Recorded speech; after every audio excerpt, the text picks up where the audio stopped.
Bayangkan Anda adalah seorang gadis muda, berusia 14 tahun, yang tiba-tiba dipaksa meninggalkan rumah, negara, dan semua yang pernah Anda kenal. Anda dikirim ke negeri asing untuk menikahi seorang pangeran yang bahkan belum pernah Anda temui. Ini bukanlah cerita fiksi atau dongeng klasik, ini adalah kisah nyata dari seorang gadis yang bernama Marie Antoinette. Namun, meskipun ia lahir sebagai seorang putri Austria dan kemudian menjadi Ratu Prancis, nasib tragis dan pengkhianatan yang ia alami mungkin lebih mirip dengan kisah menyeramkan daripada dongeng. Kita akan menyusuri jalan hidup Marie Antoinette, dari masa kejayaannya sebagai ratu hingga akhir hidupnya yang tragis di bawah pisau guillotine. Bersiaplah, karena ini adalah kisah penuh intrik, pengkhianatan, dan tragedi.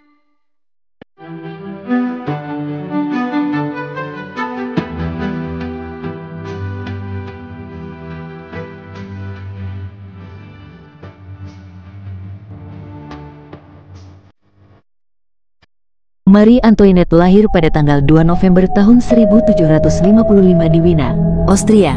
Ia adalah anak bungsu dari 16 anak Maria Theresa, Ratu Austria, dan Frans pertama, Kaisar Romawi Suci. Sebagai seorang putri kerajaan, Marie dibesarkan dalam lingkungan istana yang penuh dengan kemewahan, tetapi juga dengan harapan dan tekanan besar.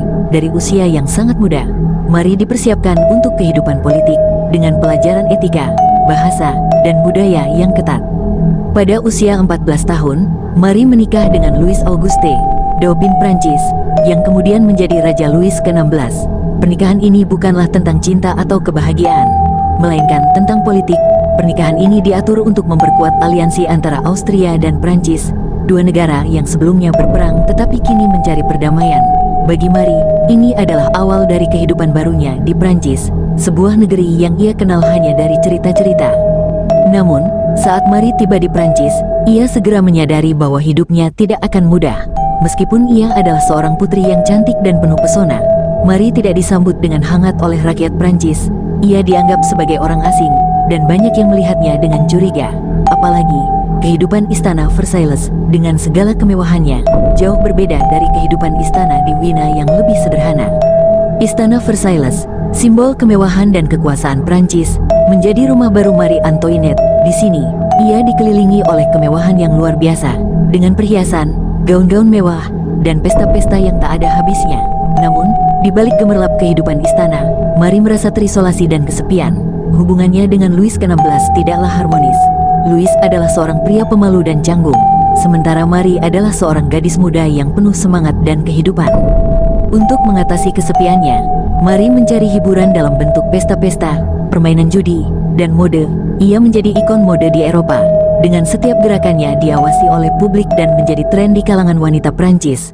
Namun, gaya hidupnya yang mewah dan boros ini justru membuatnya semakin tidak disukai oleh rakyat Prancis, yang melihatnya sebagai simbol dari segala keburukan kerajaan.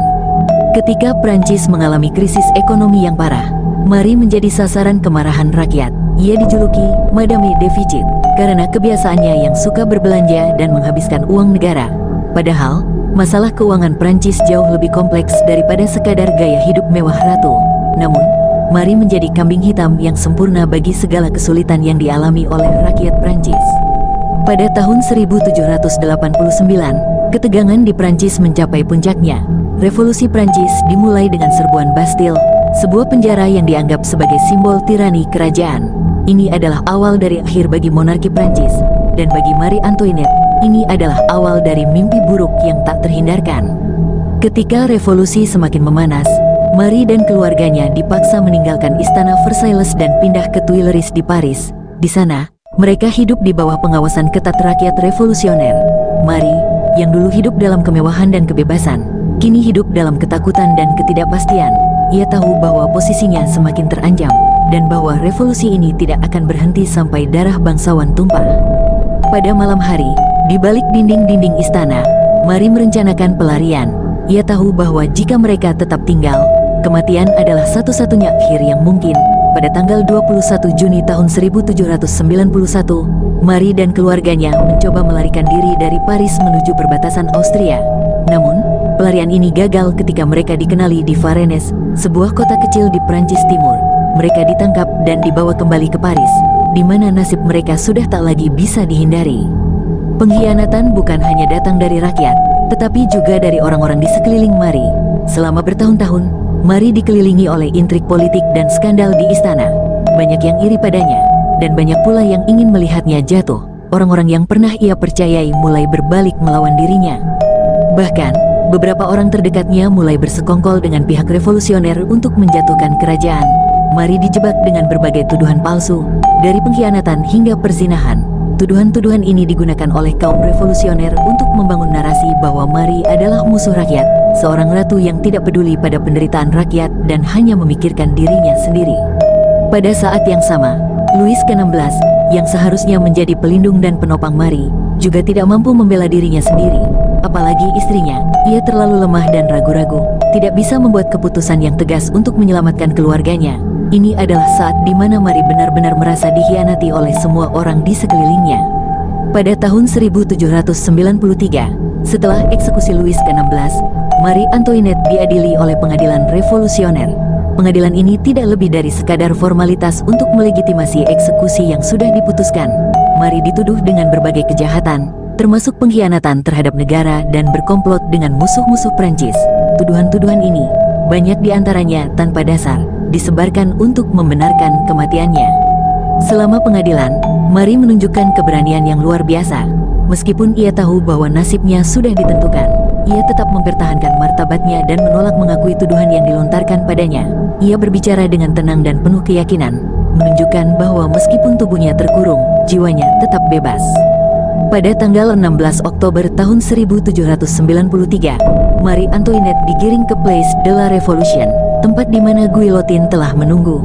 Di tengah ejekan dan cemoohan dari kerumunan, ia berjalan dengan kepala tegak.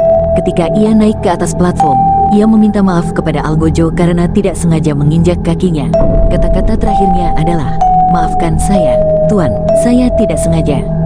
Dengan satu hentakan, pisau guillotine jatuh, mengakhiri hidup Marie Antoinette. Kepalanya jatuh ke dalam keranjang, dan dengan itu, sebuah era berakhir.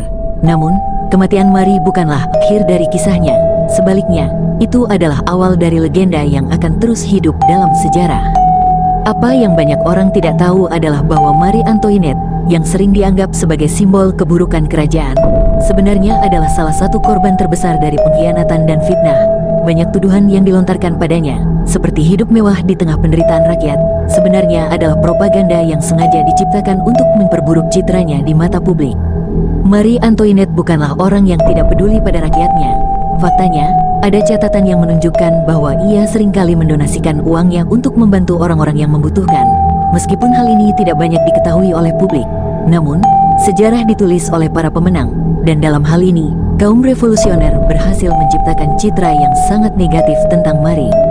Dan itulah fakta mengejutkan, Marie Antoinette, yang sering dianggap sebagai simbol dari segala keburukan kerajaan, mungkin adalah salah satu korban terbesar.